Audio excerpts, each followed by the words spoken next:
പ്രിയ ദൈവമക്കളെ, നമ്മൾ ഏത് പ്രവൃത്തി ചെയ്താലും എന്ത് ചെയ്താലും ഏത് ജോലി ചെയ്താലും നിങ്ങളായിരിക്കുന്ന സിറ്റുവേഷനിൽ ദൈവനാമം മഹത്വപ്പെടട്ടെ. നമ്മൾ എന്ത് ചെയ്താലും ഏത് പ്രവൃത്തി ചെയ്താലും അത് ദൈവത്തിൻ്റെ കരയോടെ ചലിക്കട്ടെ. ദൈവനാമം മഹത്വപ്പെടട്ടെ. നിങ്ങളായിരിക്കുന്ന ജോലി മേഖലയിൽ, നിങ്ങളായിരിക്കുന്ന വിദ്യാഭ്യാസ സ്ഥാപനത്തിൽ നിങ്ങളെ കണ്ട് വേണം അനേകർ യേശുവിനെ മനസ്സിലാക്കാൻ. നിങ്ങളുടെ പ്രവൃത്തി കണ്ടു വേണം യേശുവിനെ മനസ്സിലാക്കാൻ. അവിടെ ദൈവത്തിൻ്റെ പ്രവൃത്തി വെളിപ്പെടട്ടെ. ദൈവനാമം മഹത്വപ്പെടട്ടെ. നിങ്ങൾ ചെയ്യുന്ന ഏത് പ്രവൃത്തിയാണേലും, നിങ്ങൾ ചെയ്യുന്ന ജോലി മേഖലയാണേലും അത് ദൈവത്തിൻ്റെ മനസ്സോടെ വേണം ചെയ്യാൻ. നിങ്ങളായിരിക്കുന്ന മേഖലയിൽ ഏത് ചെറിയ കാര്യമായിരിക്കും, അത് ദൈവത്തിനെന്നവണ്ണം, ദൈവനാമത്തിനെന്നവണ്ണം അത് അനുഗ്രഹത്തോടെയും വിശ്വാസത്തോടെയും വിശ്വസ്തയോടെയും ചെയ്യുവേൻ. അവിടെ ദൈവത്തിൻ്റെ വലിയ പ്രവൃത്തി നിങ്ങളായിരിക്കുന്ന സിറ്റുവേഷനിൽ വെളിപ്പെടുക തന്നെ ചെയ്യും.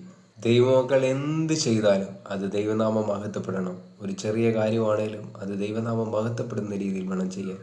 നിങ്ങളുടെ വിദ്യാഭ്യാസ സ്ഥാപനത്തിൽ ദൈവത്തിനെന്നോണം ചെയ്ത് അവിടെ നിങ്ങൾ ഏറ്റവും മാനിക്കപ്പെടുക തന്നെ ചെയ്യും.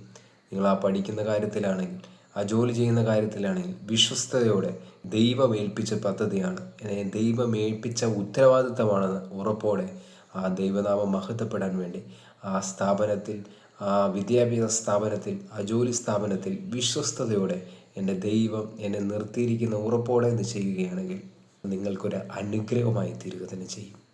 അതാ ദൈവവചനം പറയുന്നത് 1 കൊരിന്ത്യർ 10:31 പറയുന്നു, ആകയാൽ നിങ്ങൾ തിന്നാലും കുടിച്ചാലും എന്ത് ചെയ്താലും എല്ലാം ദൈവത്തിൻ്റെ മഹത്വത്തിനായി ചെയ്യുവിൻ.